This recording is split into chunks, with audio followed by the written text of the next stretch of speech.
আলে আলে আলে, কত কিউট কিউট বেবি। দাঁড়ান, আপনাদেরকে আমি একটা একটা করে তুলে দেখাচ্ছি।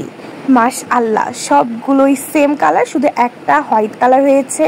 সাদা কালারটাও দেখাচ্ছি, তার আগে এটা দেখেন, বাচ্চাগুলো ঘুমাচ্ছিল, চোখও ফুটছে। এদের বয়স মেবি 15 থেকে 16 দিনের মতন। সাদাটা তো একদম স্নোর মতন, সাদার ভিতরে আর কোনো কালার নাই, একদম সাদা। আর এগুলোর চোখ কিন্তু একদম অড আই হবে।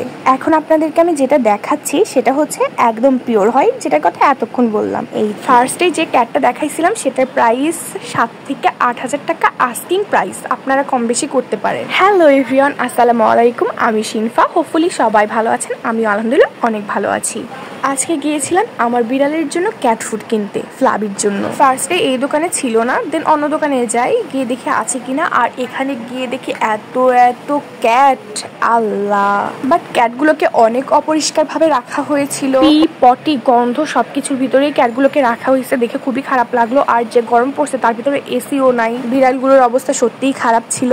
এখানে কিন্তু দেশি বিড়ালও রাখা হয়েছে, এটা একদম আমার ঘন্টুর মতন। আর পাশেই তাকিয়ে দেখি একটা প্রেগনেন্ট বিড়াল। হাঁটতে হাঁটতে একটু দূরে গিয়েই দেখি আরো কয়েকটা বিড়াল বাচ্চা দিছে, কয়েকটা না সরি 2টা বিড়াল বাচ্চা দিয়েছে, বাট 6-7টা করে বাচ্চা মেবি। কালো এই বিড়ালগুলোর দাম চায় স্বাভাবিকভাবে 8,000 টাকা, এখানে কম বেশি করার অপশন আছে। আর সাদাগুলো 15-16 মতন চাইতে পারে, এটা আমি সঠিক শুনে আসি না। আর এদের মা ছিল ব্ল্যাক কালার, খুব দিয়ে একটু সাদা সাদা ছিল।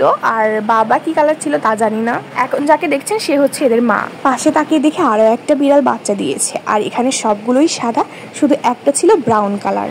এরপরে আমি ঘুরে ঘুরে আরো বিড়াল দেখছিলাম, কিছু কিছু খাচ্ছে, কিছু কিছু শুয়ে আছে। এখানে এসে দেখি এখানে বিভিন্ন রকমের পাখিও আছে, কোনো বিড়াল ঘুরে বেড়াচ্ছে, কিছু কিছু খাঁচার ভিতরে। এখানে আবার একদম পিওর যে দেশি বিড়াল সেটাকেও খাঁচার ভিতরে বন্দি করে রাখা হয়েছে। লাইক এই তো, এই ক্যাট শপটা কিন্তু বগুড়াতে, গোহাইল রোড, সূত্রাপুর। আজ এই অবধি, আল্লাহ হাফেজ।